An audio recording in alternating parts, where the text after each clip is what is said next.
ಓಹೋ, ನೋಡಿ ಏನು ಅದ್ಭುತವಾಗಿ ಕಲರ್ಫುಲ್ಲಾಗಿ ಕಾಣಿಸ್ತಾ ಉಂಟು. ನಾನು ಹೇಳಿದೆ ಗೊತ್ತಾ, ನಾನು ಯಾವುದೇ ಥರದ ಫುಡ್ ಕಲರ್ ಯೂಸ್ ಮಾಡಿಲ್ಲ. ಹಾಗಾಗಿ ಏನು ಗ್ರೇವಿ ತೆಗೆದಿದ್ದೆ ಗೊತ್ತಾ, ಅದನ್ನೇ ಮೇಲೆ ಸ್ಪ್ರೆಡ್ ಮಾಡ್ಕೊಂಡಿದ್ದೀನಿ. ಯಾವ ಥರ ಕಲರಾಗಿ ಕಾಣಿಸ್ತಾ ಉಂಟು ನೋಡಿ, ಬ್ಯೂಟಿಫುಲ್ಲಾಗಿ ಅದ್ಭುತವಾದಂಥ ಒಂದು ಸಖತ್ತಾಗಿರ್ತಕ್ಕಂಥ ಬಿರಿಯಾನಿ ರೆಡಿಯಾಗಿದೆ ಅಂದ್ಕೊಳ್ಳಿ.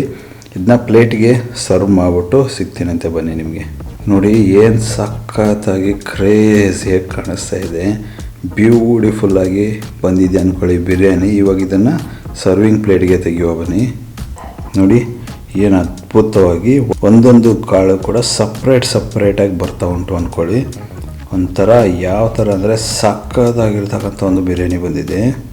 ನೋಡಿ ಇಲ್ಲಿ ಪೀಸ್ ಕೂಡ ಯಾವ ಥರ ಕುಕ್ ಆಗಿದೆ ಅಂದರೆ ಆಲ್ಮೋಸ್ಟ್ ಫುಲ್ ಸಖತ್ತಾಗಿಯೇ ಕುಕ್ ಆಗಿದೆ, ಬ್ಯೂಟಿಫುಲ್ಲಾಗಿ ಕಾಣಿಸ್ತಾ ಉಂಟು. ಈ ಒಂದು ಅದ್ಭುತವಾದಂಥ ರೆಸಿಪಿ ನೀವು ಕೂಡ ನಿಮ್ಮ ಮನೇಲಿ ಟ್ರೈ ಮಾಡಿ, ಹೆಂಗೆ ಬಂತು ಅಂತ ಕಮೆಂಟಲ್ಲಿ ತಪ್ಪದೇ ತಿಳಿಸಿ.